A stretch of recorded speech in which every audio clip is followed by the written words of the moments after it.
Henry and Gordon were lonely when Thomas left the yard to run his branch line.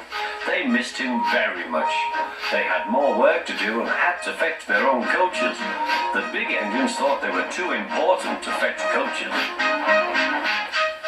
James grumbled too. "We get no rest, we get no rest," they all complained. But the coaches only laughed. "You're lazy and slack, you're lazy and slack," they answered.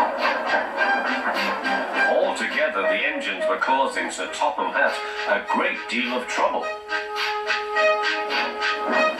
The big stations at both ends of the line each have a turntable.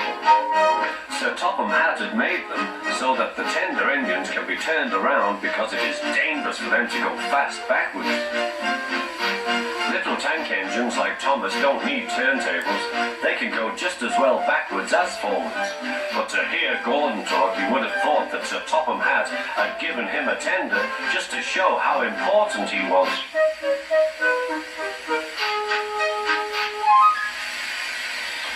"You don't understand, little Thomas. We tender engines have a position to keep up. It doesn't matter where you go, but we are important. And for Sir Topham Hatt to make us do shunting, fetch coaches, and go on some of those dirty sidings, it's not the proper thing." Thomas chuckled and went off with Annie and Clarabelle. "Disgraceful," Gordon hissed as he ran backwards to the turntable. The turntable was in a windy place close to the sea, and if he was not on it just right, he put it out of balance and made it difficult to turn. Today, Gordon was in a bad temper, and the wind was blowing fiercely. His driver tried to make him stop in the right place, but Gordon wasn't trying. The fireman tried to turn the handle, but Gordon's weight and the strong wind prevented him. "It's no good," they said at last. "Your big tender upsets the balance. If you were a little tank engine, you'd be all right. Now you'll have to pull the next train backwards." "Look," called some boys, "there's a new tank engine." "Oh, it's only Gordon back to front."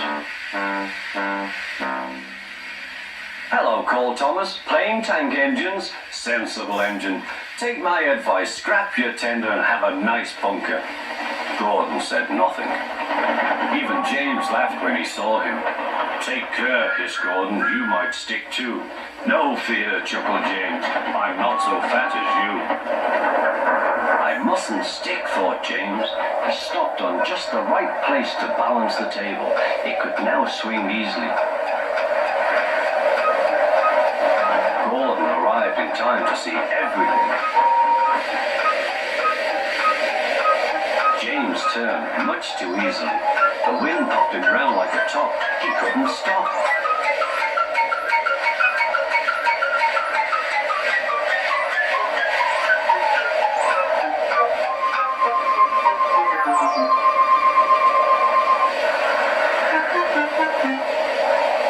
"Well, well," said Gordon, "are you playing roundabouts?" Poor James, feeling quite giddy, rolled off to the shed without a word.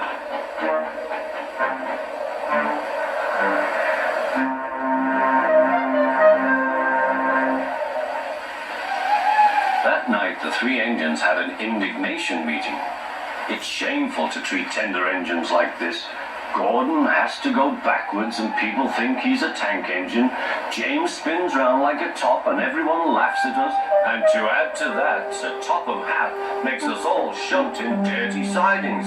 Blech! "Listen," said Gordon. He whispered something to the others. "We'll do it tomorrow. Sir Topham Hatt will look silly." The engines had decided to go on strike.